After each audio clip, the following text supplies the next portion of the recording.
Som com som i així seguirem sent. Ei!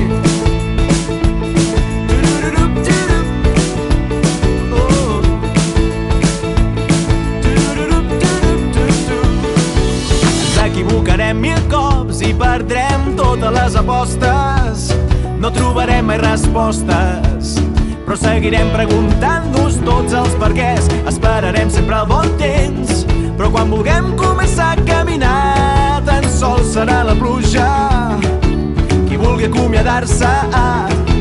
Som contradictoris, som irrepetibles, som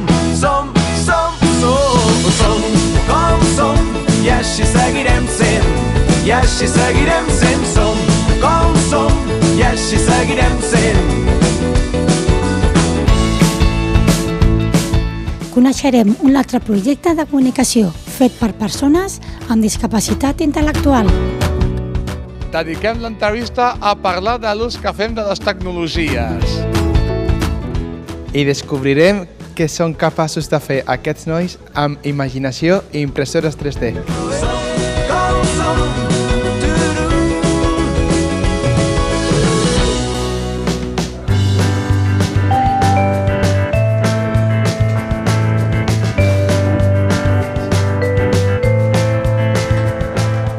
Ens fa molta il·lusió presentar-vos un projecte de comunicació molt especial. Com el TEP Vis el fan nois i noies amb discapacitat intel·lectual.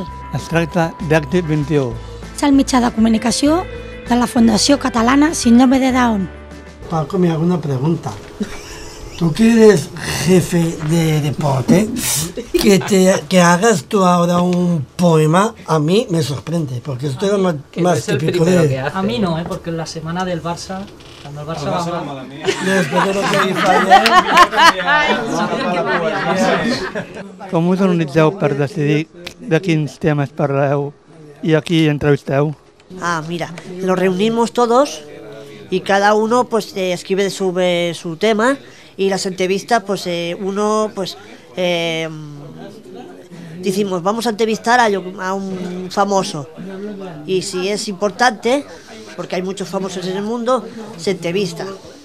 O es interés propio o interés de los compañeros. Quina és la teva feina? Yo soy redactor y hago mis artículos y también opino de los demás. També perquè tingueu eines on anar a buscar aquesta paraula ben bé, no sé com s'escriu, on puc anar-ho a confirmar, no? Que ho hem vist alguna vegada al diccionari online. Al TEP Vis intentem donar veu a projectes relacionats amb la discapacitat. Vosaltres també? Sí, también. De què parleu?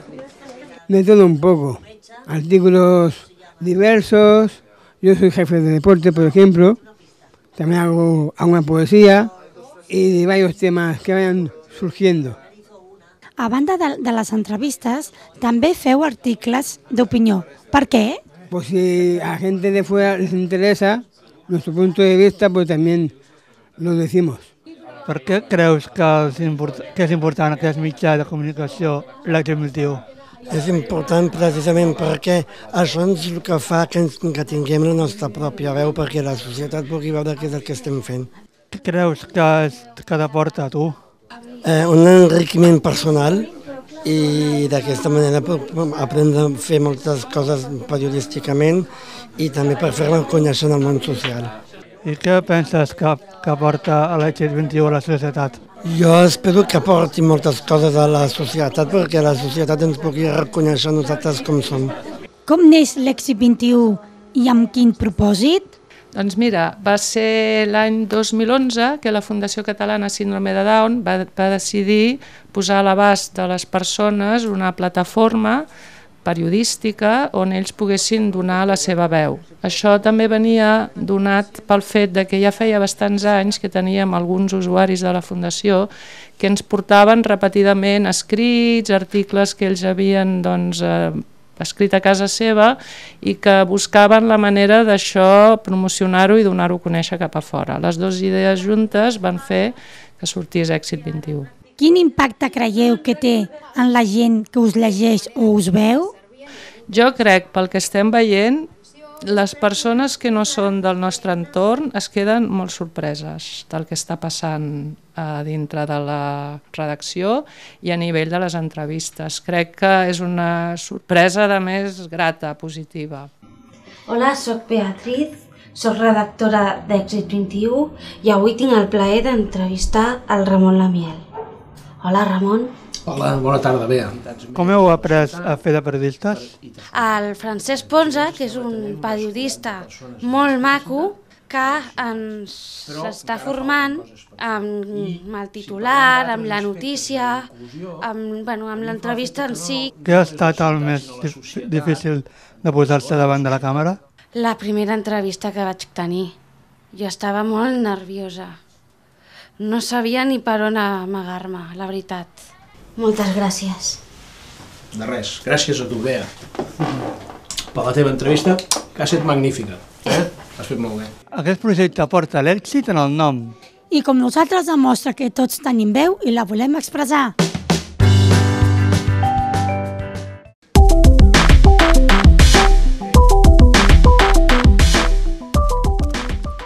Tots estem més o menys acostumats a utilitzar internet i les xarxes socials.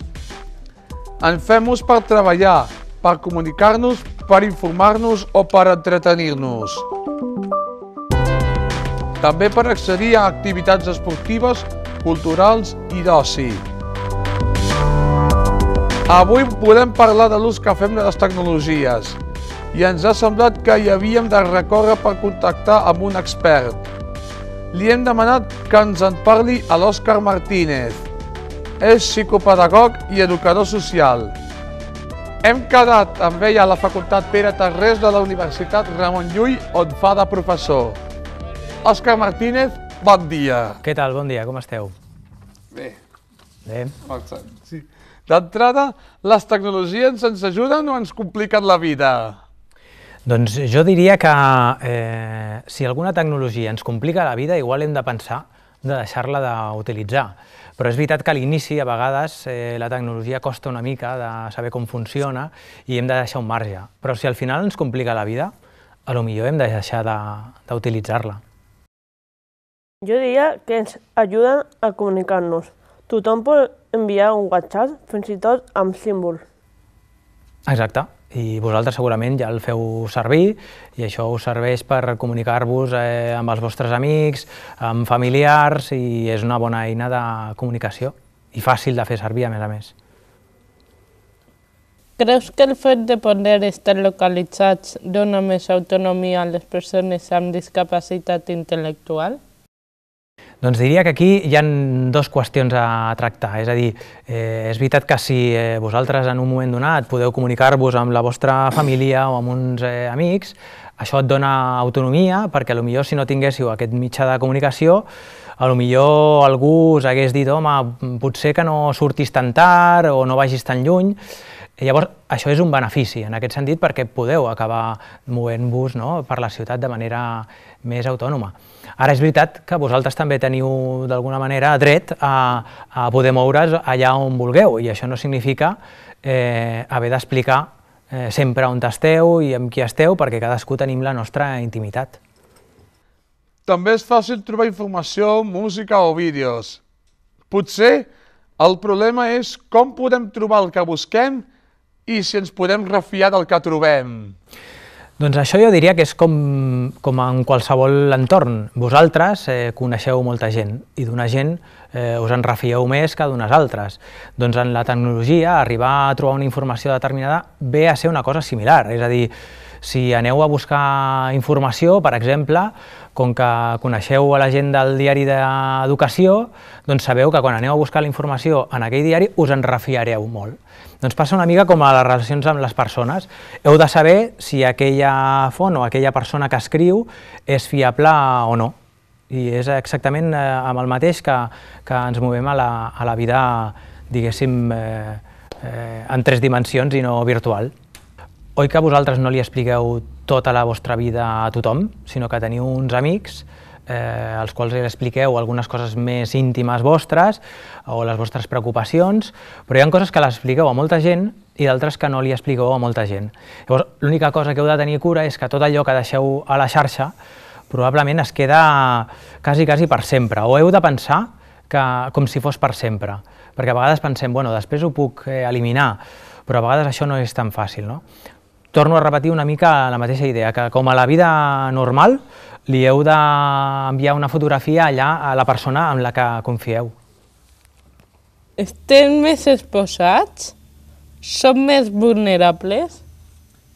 Doncs jo diria que segurament hi ha una mica de lligam d'una cosa a l'altra, perquè és veritat que ara, igual que explicàvem abans, que tu li pots explicar alguna cosa a un amic, la repercussió que pot tenir és menor comparat a si ho expliqueu a tothom. A la xarxa, a vegades, quan poses determinada informació o una fotografia, la pot veure tot el món. I llavors, com que estem més exposats en aquest sentit perquè ho miri més gent, pot ser que en un moment donat siguem més vulnerables. Però alhora, això també es transforma que si tu vols enviar un missatge a tothom, també ho pots fer. Pots aprofitar la tecnologia per explicar allò que tu vols explicar.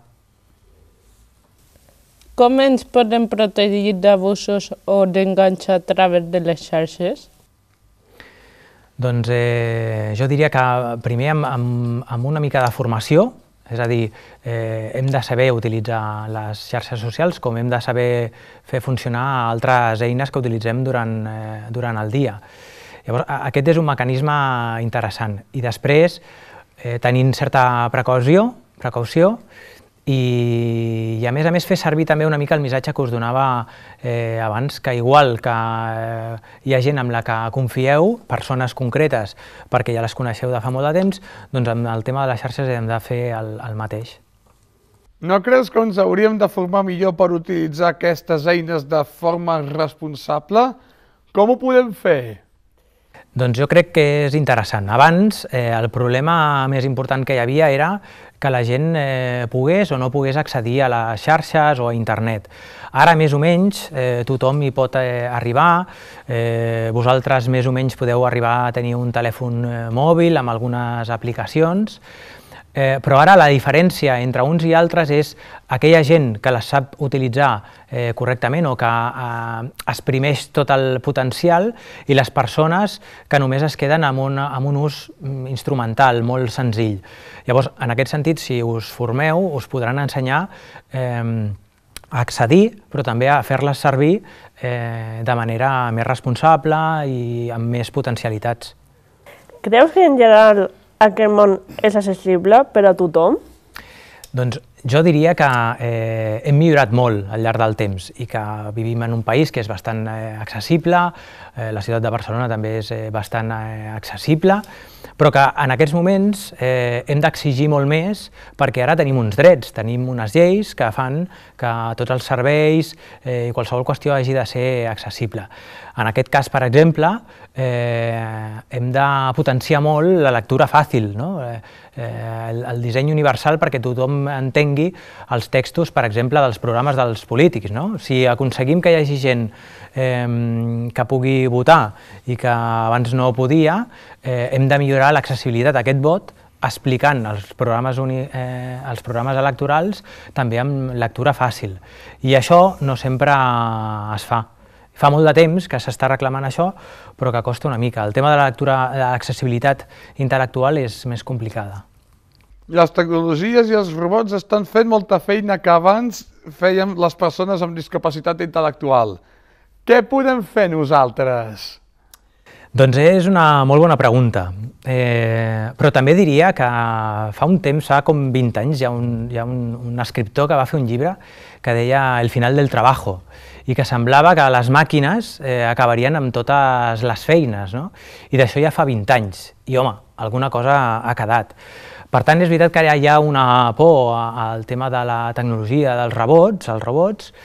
És cert que hi ha alguns llocs de treball, segurament els més manuals, els que són una mà d'obra, diguéssim, no tan especialitzada, que segurament seran suprimits en part per aquests robots, és possible.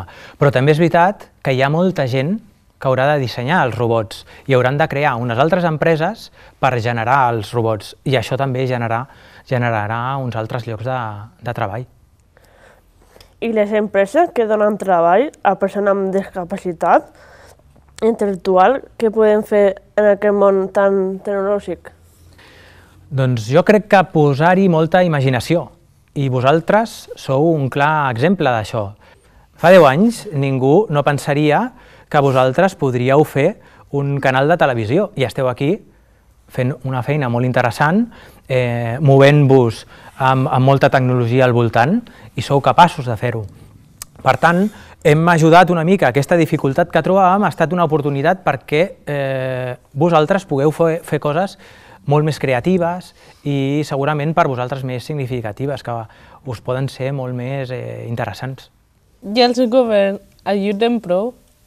Doncs sempre tenim la sensació que els governs no ajuden tot el que haurien d'ajudar. I jo diria que els governs tenen ara l'oportunitat d'ajudar no només econòmicament, sinó en la forma en què creem aquesta tecnologia. I, per exemple, que sigui una tecnologia responsable.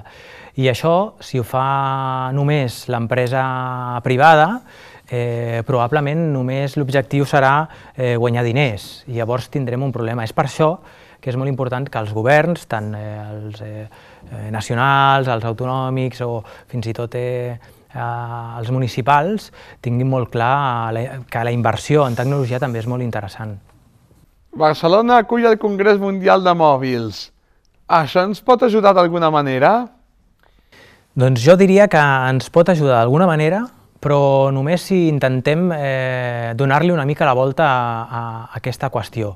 És un moment en què Barcelona està en el focus de la tecnologia mòbil, però és veritat que a mi em dóna la sensació que té massa presència totes les indústries o les empreses tecnològiques que no tenen en compte sempre la responsabilitat social que han de tenir.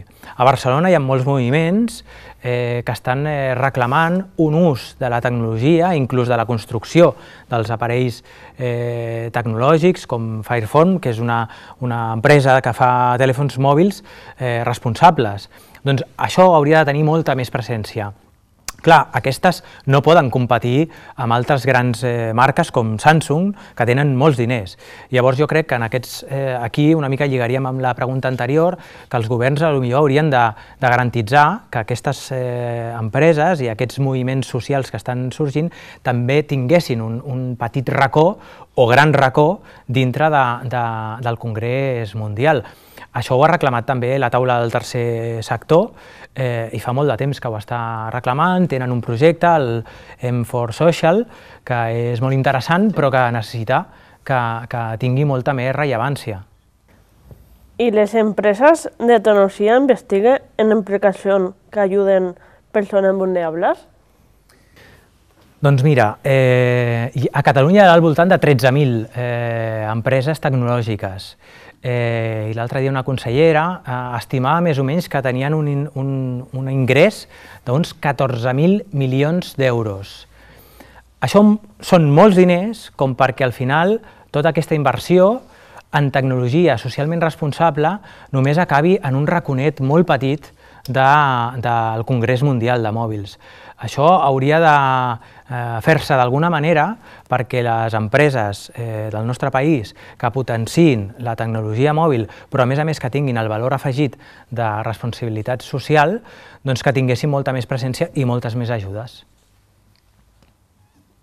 Has pensat en alguna aplicació que ens pugui ajudar a guanyar autonomia? Doncs no estem molt avançats en això. Encara ens falta avançar en la tecnologia aplicada al sector social. Però a mi hi ha una aplicació que m'agrada molt i que fins i tot utilitzem a classe, i és una aplicació que es diu CAT Accessible i que està creada per un senyor que es diu Juanjo, que és molt divertit i que en sap molt de tecnologia, i que la va crear perquè ell és una persona amb diversitat funcional i va veure que tenia una necessitat, que era la de saber quins eren els llocs accessibles que tenia al seu voltant, perquè quan anava a un bar o anava a una botiga passava que potser havia de fer mig quilòmetre i quan arribava allà no podia entrar perquè no hi havia l'accessibilitat que requeria. Llavors va crear aquesta aplicació de tal manera que tothom pot valorar en termes d'accessibilitat les botigues, els bars, i així les persones amb discapacitat física no cal que facin 30 voltes per al seu entorn, sinó que només han de mirar aquella aplicació i veure què és el que han avaluat la resta de persones. És una aplicació que jo us recomano molt que utilitzeu perquè és molt interessant. Si repetim aquesta entrevista d'aquí a 5 anys, la tecnologia ens haurà ajudat o ens haurà generat nous maldecaps? Doncs no sóc adiví i no ho podria predir, però jo diria, jo sóc bastant optimista en què la tecnologia ens acabarà ajudant en moltes coses i de fet ens està ajudant. Ara, segurament no ens podrem estalviar alguns maldecaps que encara no sabem gestionar del tot, tot el tema de les dades que es mouen. Crec que és un dels temes que ens hi hem de posar bastant perquè això sí que pot generar, de fet ja ens generen molts maldecaps o gent que té informació que no ha de tenir o sobretot la informació que té la gent quan nosaltres no sabem que l'està tenint sobre la nostra vida privada. Per tant, jo crec que no ens estalviarem els maldecaps, però que en global sóc optimista. Moltíssimes gràcies per ajudar-nos a entendre millor aquest món de les tecnologies. A vosaltres per venir a la facultat. Ostres, Raül, he quedat molt més guapo del que... Ostres, molt bé, Moltíssimes gràcies. Esto se puede hacer para ti. Sí? Nada. Veig que estava una mica despentinat, no? És així. Molt bé, m'agrada molt, Moltes gràcies. Crec que mai m'havien fet un dibuix. No, això la semana próxima. Mira, el toque professional. El toque professional. Toque professional. Ah, vale, perquè no es faci molt bé. Moltes gràcies. Pues ho arrenco. Ole!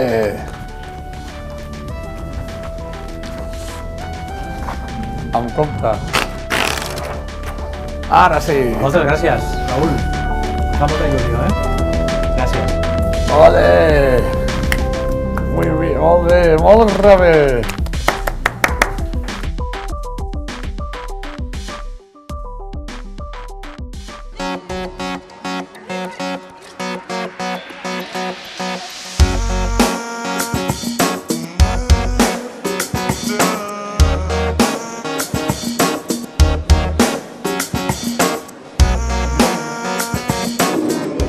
Avui hem vingut a l'Ateneu de Fabricació de Ciutat Meridiana. Nois i noies amb discapacitat intel·lectual participen en un taller. Utilitzar la tecnologia digital en 3 dimensions. L'objectiu és convertir les idees que porten al cap en objectes. Volem aconseguir fer uns trofeus per al DEP, que l'any passat no vam poder fer-los i aquest any hem decidit fer trofeus per a les disfresses més originals del DEP. Farem 5 trofeus diferents, un per cada categoria, no? Sí. I els vostres dissenys que heu proposat primer en paper els passarem a l'ordinador. El que estic fent és resseguir les línies per completar el dibuix a l'ordinador. I després més endavant tocarà imprimir-los en el làser del metacrilat per muntar el trofeu. Doncs anirem a baix, tallarem amb el làser i escollirem els materials que volíem amb els que hi ha a baix i a part posarem la base de fusta i la gravarem també.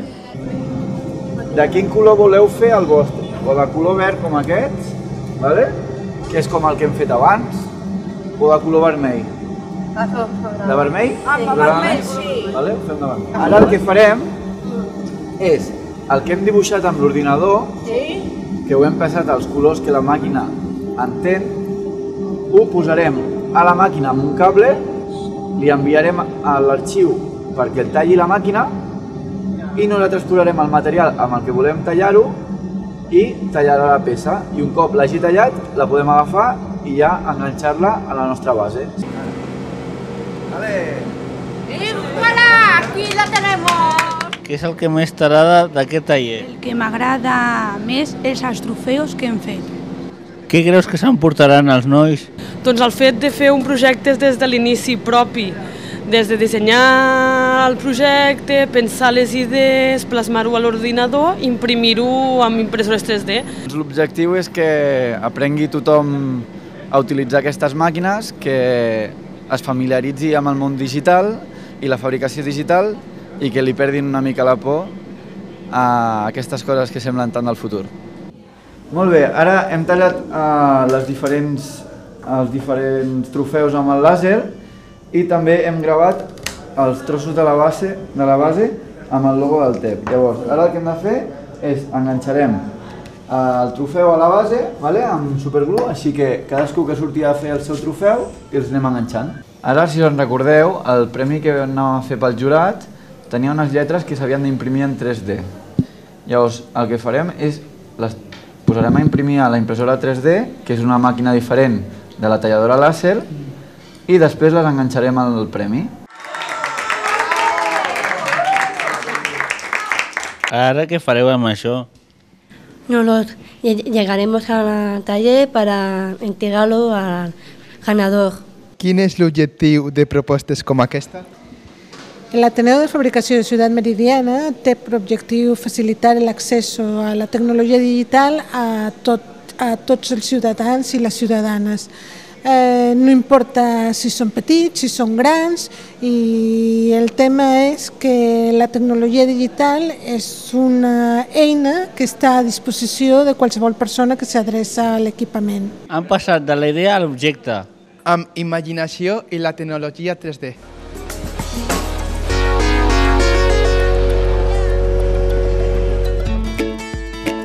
Vinga.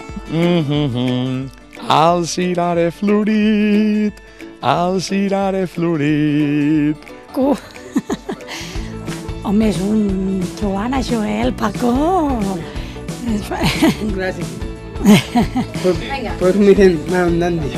El cirare florit, el cirare florit. I en aquest cas, per exemple, La